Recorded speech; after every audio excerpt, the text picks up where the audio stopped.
Assalamu alaikum. So this is the first video of the playlist meaning lessons, and in this video we're going to show where should you pronounce p for the sound, for the letter P, and where p for the letter P. So let's start.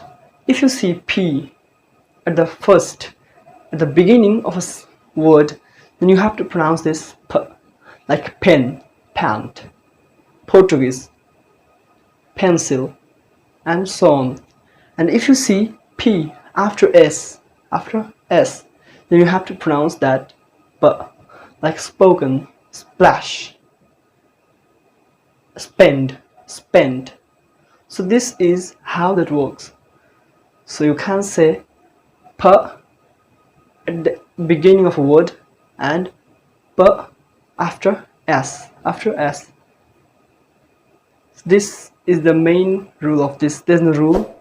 This is the pronunciation. Okay? So don't forget to subscribe. Goodbye.